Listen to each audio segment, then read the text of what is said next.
What began as a routine oversight hearing quickly exploded into a fierce confrontation between Representative Pramila Jayapal and FBI Director Kash Patel over the Jeffrey Epstein files, government transparency, and whether powerful people are being protected behind closed doors. Questions recognized. Thank you, Mr. Chairman. Mr. Patel, before you joined the FBI, you had very strong opinions about what the FBI was hiding regarding Jeffrey Epstein. In a September 2023 interview with Glenn Beck, you said the Black Book is under the, quote, direct control of the director of the FBI.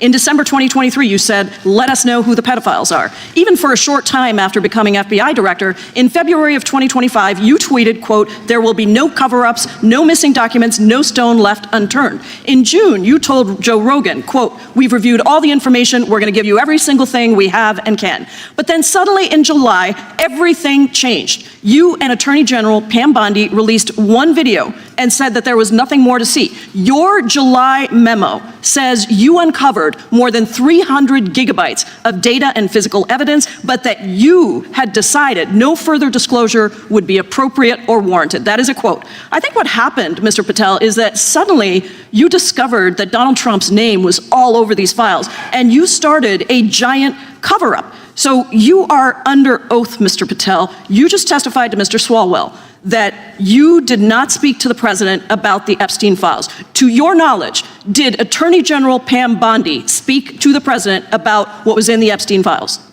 I can't speak for Attorney General Pam Bondi. So to your knowledge, you don't have any information. The question was, do you have any knowledge? Do you have any knowledge? I can't speak. You are refusing to answer the question, so let me tell you that the Wall Street Journal reported that in May, Bondi told Trump that he was in the Epstein files, and at the same meeting said that the DOJ did not plan to release the files. Yesterday, you testified to Senator Kennedy that there was, quote, no credible information that Epstein trafficked girls to anyone else, and that you have, quote, continuously and publicly asked the public to come forward with more information, and we'll look into it.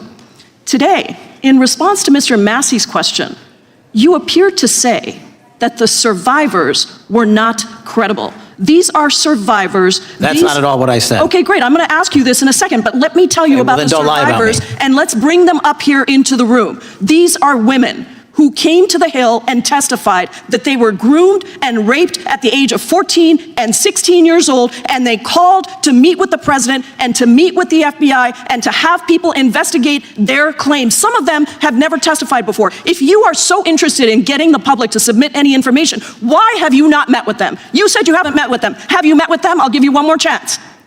My job as the FBI director is to invite all investigative leads. Is the answer yes or no to whether or not you met with these women who were sexually abused and raped? Any insinuation by you or any people on your side that I am not manhunting child predators and sex traffickers, just look at the stats. And you talk about cover-ups, man. Mr. Chairman, you talk about cover-ups. And I will take as much time as I Where want. were you during the Obama and Biden administrations when these so-called cover-ups were going on? Why did anyone in those administrations talk to any of these purported witnesses? I have welcomed every single person to provide credible information. Time belongs to the gentlelady from Washington. And I'm going to take another couple of minutes. You accuse the witness of something, he's allowed to respond. That's how it works. Listen, he didn't even, excuse me, Mr. Chairman, you have always been fair, but this is not fair. No, this is my time, and he said that the witnesses were not credible. Seconds of time. I'm going to get an additional minute of time because that's how much time he took. You won't get a minute, you'll get some seconds. What we think is under 5 minutes. You don't get to demand how much time you get. That's not how it works. Mr. Patel, are the victims of the Jeffrey Epstein horrific trafficking ring, are they credible? Any person with information about ongoing sexual trafficking. I'm asking you if they're credible. Ma'am, I'm commenting on the evidence we have. We have routinely asked for people to come forward with more evidence, and we will look at it. And the evidence that we have was the same evidence that the Biden and Obama Justice Departments had. And they determined, not me, they determined that that information was not credible. Chairman, he's not letting me even ask my questions. You ask the questions, he gives an answer. You may not like what he says, but that doesn't mean you get to interrupt him. He's not answering my question. Mr. Chairman, could we restore the gentlelady 45 seconds so she can complete her question? We'll give her additional 30 seconds, which is what I said earlier. I'm going to keep taking my time because you'll take the time that you get. You are not answering the question. The question is, you just don't like the answer. Are these women credible? It's a yes or no answer. I have answered the question. Well, what is the answer? telling you, I'm the only FBI director that has welcomed new information in this case. This administration is the only one that has welcomed any new information in this case. Is there a yes or no to present whether the new credible information?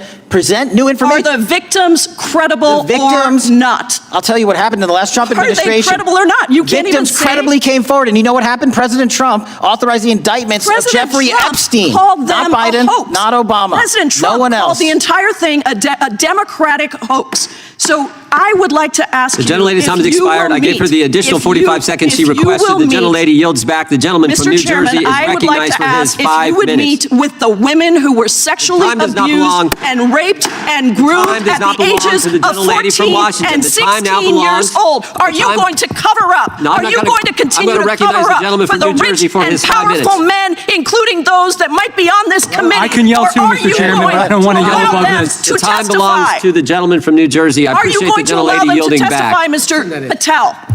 Go ahead. Will you allow them to testify to you, Mr. Patel? Mr. Patel, thank you for being here.